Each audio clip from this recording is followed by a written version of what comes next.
여러분들, 남의 집 가장 빼오는 거 아니다. 라는 말이 있잖아요. 저는 이 말에 참 공감을 하지 못했는데요. 제가 결혼하고 나니 뼈저리게 느껴지더라고요. 저는 경기도 다산에 거주하고 있는 평범한 아기 엄마입니다. 오늘은 저희 유별난 시댁 이야기인데 저희 시어머님의 별난 행동을 꼭 이야기해 드리기 위해서 사연을 보내게 되었는데요. 시댁 이야기를 하기 전에 가장 먼저 저와 저희 남편의 연애 이야기를 해보아야 할 것 같아요. 저랑 남편은 제가 직장 다닐 때 거래처에 다니던 거래처 직원이었어요. 둘이 일 얘기도 하고 사적인 이야기도 하니 금세 친해졌고 한두 번이 세네 번이 되어 어느 순간은 연애를 하고 있더라고요. 그러다 결혼 이야기가 슬슬 오갔고 저희 부모님은 두 분 다 정년퇴직을 하셔서 노후 준비가 탄탄하게 되어 있으시고 반면 시댁은 아버지가 오랫동안 투병 생활을 하다 돌아가셔서 집이 많이 기울었다고 하더라고요. 남편네는 시어머니, 신우언니, 남편 이렇게 세 식구인데요. 신우언니는 원래부터 독신 생활을 꿈꿔서 일만 알고 지내는 분이라고 남편이 늘 이야기했었거든요. 주변에서는 왜 홀 시어머니한테 시집을 가느냐, 그건 지옥문이다 등등을 많이 말씀해 주셨지만 그땐 그런 말들이 들어오지 않았던 것 같아요. 그 뒤로 상견례를 앞두고 있을 때 저희 부모님은 편안한 곳에서 식사를 하기를 바라시고 시어머니 되실 분은 이럴 때 유명한 코스 요리집에 가고 싶다고 하시더라고요. 저희가 당연히 내려고 생각해 적당한 곳으로 모시려고 했지만 시어머니 되실 분이 너무나 그런 곳을 원했기에 정말 비싼 한정식 집으로 상견례를 하였습니다. 비용은 당연히 저희가 내려고 계산하려는데 저희 부모님이 식사 가격이 만만치 않을 것 같다고 생각하셨나 봐요. 미리 내주셨더라고요. 시어머니 되실 분은 그런 것도 모른 채 앞에서 음식이 생각보다 별로인 것 같단 등의 이야기를 늘어놓으셨죠. 그 뒤로 결혼 준비는 매우 힘들었어요. 한복을 맞추는데도 꼭 한복을 굳이 사고 싶다고 하시는 거예요. 요새 누가 한복을 입나요? 한복이 솔직히 한두 푼도 아니잖아요. 저도 저희 엄마도 다 대여를 하는데 어머님은 그 한복이 너무 마음에 들어서 이런 걸로 꼭 하나 맞추고 싶었다고 하니 그때 남편은 그냥 하나 사드리자 우리가 이러더라고요. 이뿐만이 아니라 예단하는 데에서도 너무 요구하시는 게 많아서 예단 예물 생략하기로 했는데 저희 집에서 그래도 가장 좋게 해주셔서 보내드렸어요. 이게 결혼의 지옥문이 시작된 것일까요? 결혼하고 나서도 어머님의 요구는 끊이지가 않았어요. 시자가 들어가서 아마도 얄밉게 제가 생각하는 걸 수도 있었겠지만 전화만 드리면 입에서 서운하다라는 말이 먼저 튀어나오셨거든요. 항상 또 뭐가 먹고 싶다, 이런 것 좀 사달라, 이런 말을 하시니까 쿠팡이나 마켓컬리에서 장 봐서 보내드리고 저희가 못 가는 날에는 배달 어플로 어머님 드시고 싶은 음식들도 시켜드리곤 했어요. 당연히 최선을 다했다고 생각했고요. 그렇게 결혼 생활하는 내내 연애 때 안 싸우던 남편과 저도 큰 소리를 높이게 되고 사이가 멀어질 때쯤 임신이라는 사실을 알았습니다. 남편과 저는 아이가 생기면서 사이가 다시 자연스레 좋아졌죠. 어머님 또한 아이가 생겼다고 하니 전보다는 좀 서운하다라는 말을 덜 하시더라고요.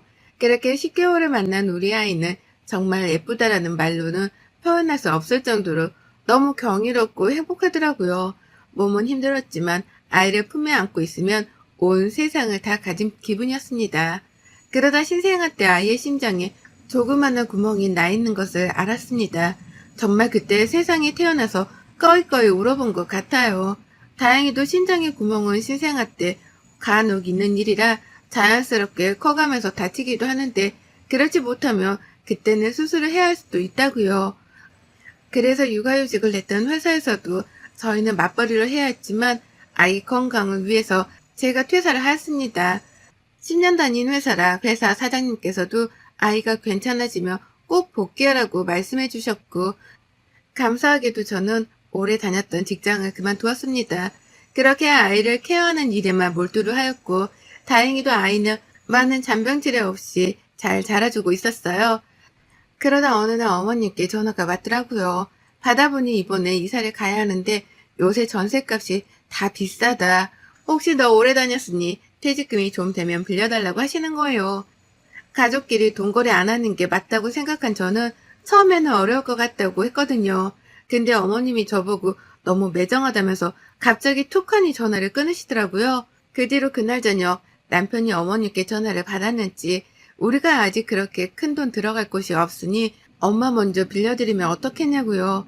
사실 지금 살고 있는 이 전세 아파트는 저희 아빠 친구분이 집주인이셔서 시세보다 굉장히 저렴하게 살고 있거든요. 너희 청약 될 때까지 오래 거주해도 된다고 말씀하셔서 진짜 감사하게도 이렇게 살고 있어서 저는 사실 빨리 청약돼서 조그만 집이라도 저희 집을 가지고 싶은 게 가장 최종 꿈이었거든요. 그래서 그 돈은 청약되었을 때 계약금이라도 하려고 가지고 있으려고 했는데 남편이 저러니 우선은 알겠다고 하고 어느 때까지 기한을 정해서 그 안에는 받을 거라고 얘기했죠. 어머님이 돈 빌려준다는 말이 기분 좋으셨는지 전화가 와서는 자기가 한 달에 조금씩이라도 이자를 주신다는 거예요. 공짜로 빌리는 게 너희도 힘들 텐데 자기가 조금 내겠다 하면서요. 웬일이지? 싶어서 마다하지 않았죠. 그렇게 퇴직금이 들어오고 빌려드리고 난 후 한 3개월 정도는 소정의 이자를 주시더군요. 근데 그 이후부터는 아예 들어오지 않더라고요. 그걸 또 물어보기 그래서 기다리고 있는데 마침 전화가 와서 말씀하시길래 저도 이자 이야기를 꺼냈어요. 그랬더니 요새는 후불이자가 더 낫다면서 자기가 돈 갚는 날 이자를 그때 다 쳐서 주겠대요. 솔직히 믿지도 않았지만 그래도 가족이니까 그 정도는 해주겠지 생각했던 것 같아요. 그러다 덜컥하고 넣은 청약에 당첨이 된 거예요. 비인기 지역이기도 했고 작은 평수이기는 해도 진짜 신혼부부 특공으로 돼서 정말 너무나 기쁘더라고요. 자기 집이 생긴다는 게요.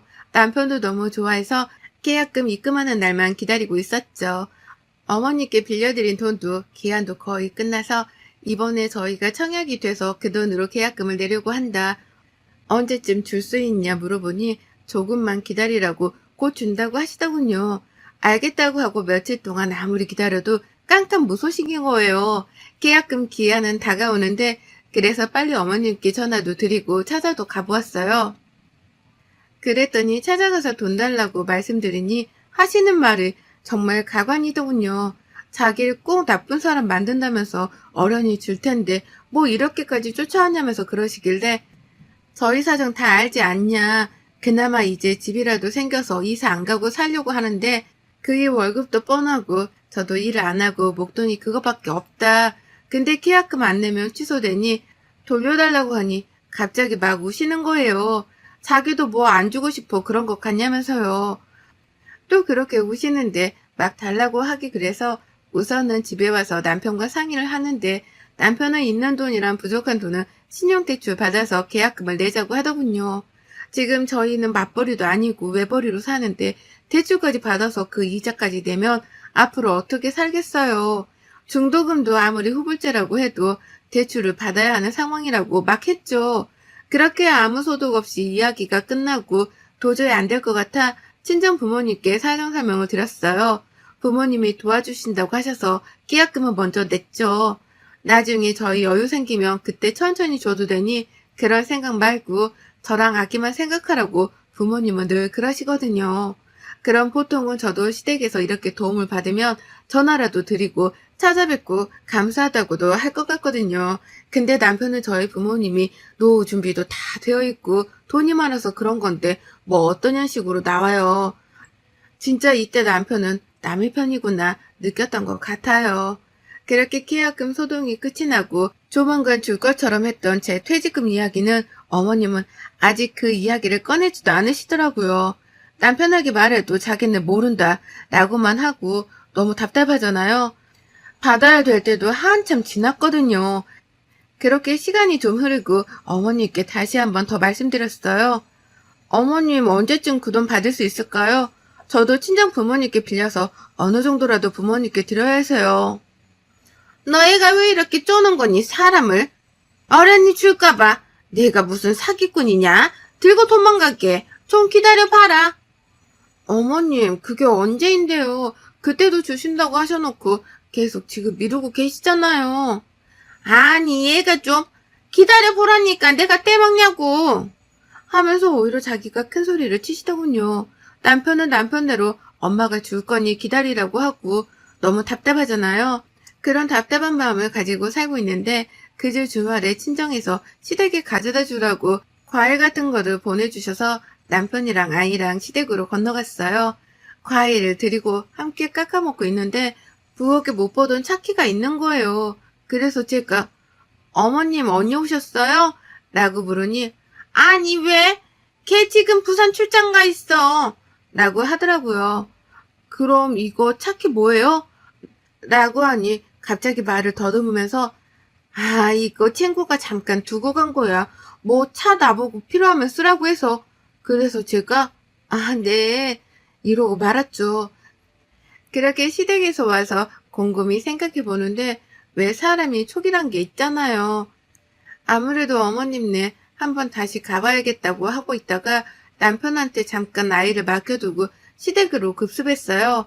근데 정말 그때 제 눈을 도려내고 싶을 정도였어요. 어머님 집으로 가는데 나오는 모습이 어머님만 있었던 게 아니라 어떤 남자분이랑 같이 나오는 거예요. 아니 너무 놀라서 그냥 숨어버리기는 했는데 그게 무슨 일인지 그리고 숨지겨 지켜보는데 그 남자가 어머님께 차를 고맙다고 했나? 이런 식으로 이야기하는 것 같더라고요. 그래서 도대체 무슨 돈이 나셔서 저거를 사셨을까? 뭘까 싶었거든요. 아무리 생각해도 도통 이해가지 않아서 물어볼까 하다가 혼자 끙끙 앓고만 있다가 어머님께 여쭤보았어요. 어머님, 바쁘세요? 아니, 왜? 제가 그때 어머님네 뭐 두고 온 게 있어서 가지러 집으로 갔는데 집에서 어떤 남자분이랑 나오시던데 그분은 누구세요? 어?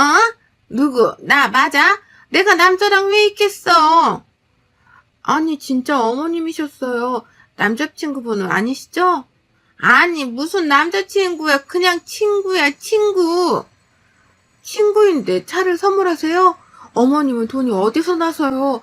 이사하시면서 다 쓰셨잖아요. 무슨 차를 선물해. 네가 잘못 들은 거겠지. 옛날에 나랑 같은 동네 살던 그냥 아는 친한 동생인데 집에 놀러 오고 싶다고 해서 놀러 온 거야. 무슨 남사스럽게 남자친구니. 그런 거 아들한테는 절대 꺼내지도 말아라. 아, 네. 이렇게 아무리 대화를 나눠도 도통 그 사이가 보통의 사이는 아니었던 것 같거든요. 그런 오해가 조금씩 사라질 때쯤 신호 언니가 출장에서 올라와 저희 아기 보러 온다고 집으로 놀러 왔더라고요. 바리바리 아기 선물을 들고 와서 같이 언니랑 집에서 밥도 먹고 커피도 마시고 있는데 언니가 저보고 요새 아파트 사기 너무 힘들겠더라. 그래도 너희는 집 돼서 진짜 다행이지. 맞아요, 언니. 너무 힘들어요. 어머님 아파트 전세도 그 동네 다 올랐다고 하더라고요.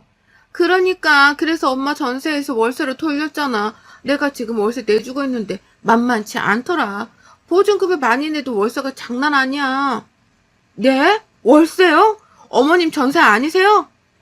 아니야. 전세 살다가 엄마가 하도 그 집을 마음에 들어 하는데 거기는 월세로만 두려고 한다고 해서 있던 전세 보증금 넣어놓고 월세비 내가 내주고 있어. 엄마 혼자 사는데 나도 나가 있는 게 미안하고 그래서.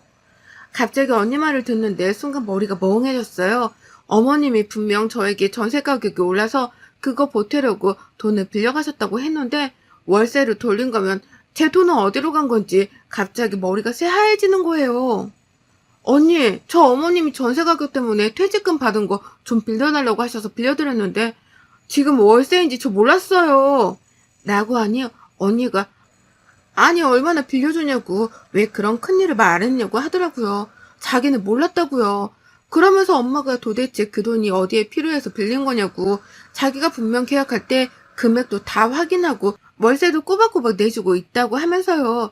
그렇게 언니가 당장 엄마한테 가보자고 어머니께 갔더니 집에 안 계시는 거예요.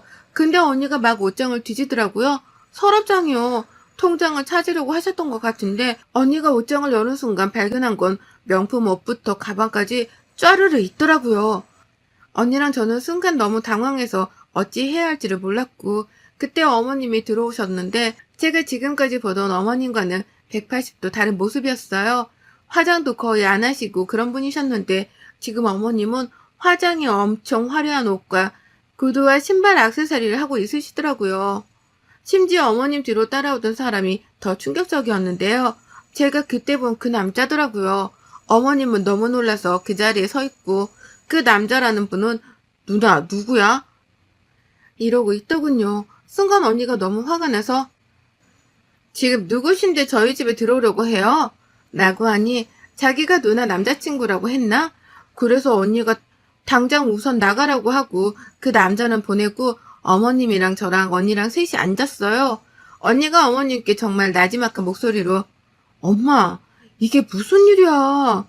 제 퇴직금도 전세 보증금 올린다고 빌려달라고 했다는 건 또 무슨 말이야? 당장 말해. 나 도는 거 보기 싫으면. 아니, 그게 아니라. 당장 말해, 엄마. 나 지금 여기 있는 거 다 뒤집어 엎기 전에. 제 돈은 차 사는데 썼어. 무슨 차? 엄마가 차가 왜 필요해? 그리고 차가 필요하면 나한테 말을 해야지. 왜 제 돈은 왜 빌려가? 그 돈 얘네 집 계약금 하려고 달라고 했다던데 그럼 팔아서라도 줘야지. 지금 장난한 거야 나랑? 아니 팔려고 내놨는데 돈이 좀 부족해서 고민하고 있었어. 엄마 이게 도대체 무슨 말이야. 저 옷장에 있는 건 다 뭐야. 무슨 돈이 나서 이렇게 한 거야? 아까 저 남자는 누구고? 어머님이 그 뒤로 꺼낸 이야기는 정말 경악을 금치 못하는 이야기들이었어요. 저희 어머님이 등산이랑 테니스를 잘 치시는데 테니스에서 만난 남자친구래요. 그 남자가요. 테니스 코치인데 처음에 만나고 이런 것보다 그냥 몇 번 만나서 밥도 먹고 영화도 보고 했는데 어느 순간 잘 만나니까 그냥 외로워서 집에도 놀러 오고 그랬다고요.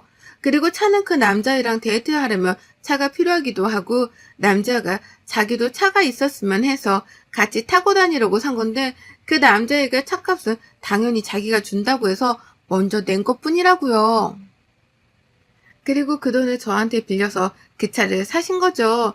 언니랑 저는 정말 어머님의 이야기에 경악을 금치 못했고 그럼 나머지 사치한 돈은 어디서 났냐고 어머님께 소리소리 지르니까 뭐 보험 해지하고 카드비도 좀 지셨더라고요.